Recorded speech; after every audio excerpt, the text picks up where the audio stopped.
Mortise and tenons are a great way to join wood together. And I'm going to show you how to cut tenons on your table saw. First, you're going to need a tenoning jig like this. Okay, this is made out of scrap, and it took me a whole 15 minutes to put it together. I've got a piece of plywood here, and you can see I've made a saddle here, and this is to go over my fence.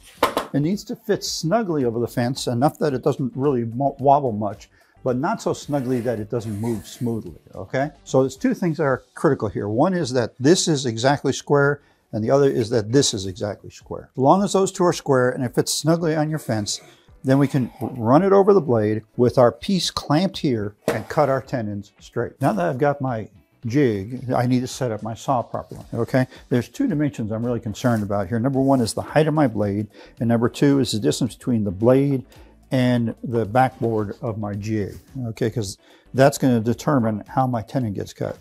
So I set the height of my blade with a digital height gauge like this, and the way I used it is I zeroed it on the table, and then I just cranked the blade up until it read the depth I wanted, in this case ½ an inch. To set the distance between my blade and the backboard here, and when I say the blade, I'm talking about the side of the blade that's closest to the backboard, I've set that to ½ inch using a steel ruler rather than the gauge on my table.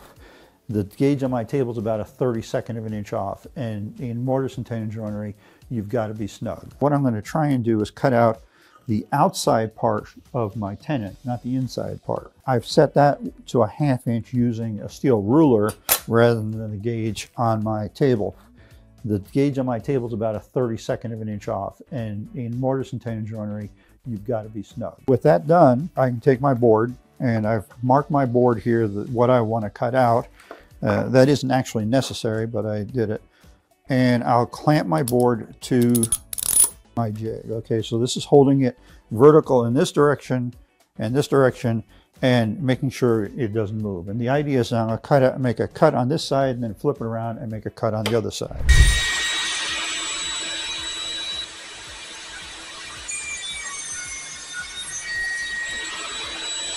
Okay, so the results of that is I now have two slots going in here, but I still don't have a tenon. I've got to cut it the other direction as well. So I'm going to use the miter gauge on my table saw to do this. I've got a slider, so I'm going to use the miter gauge. If I did not have a slider, I'd probably use a sled, a miter sled, or a crosscut sled on the table saw. I've gone ahead and reset the height of my blade to a ½ of an inch, because that's how much I need to cut out of there.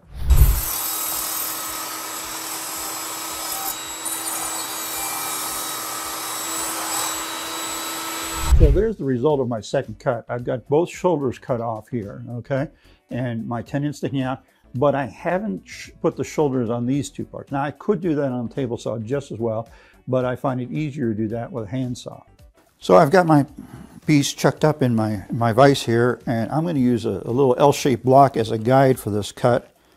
And I'm using a Japanese saw. This is actually a dovetail saw.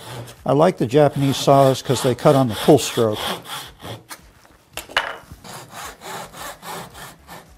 And now for the other cut, I can just use the shoulder here from my existing cuts on the table saw as a guide.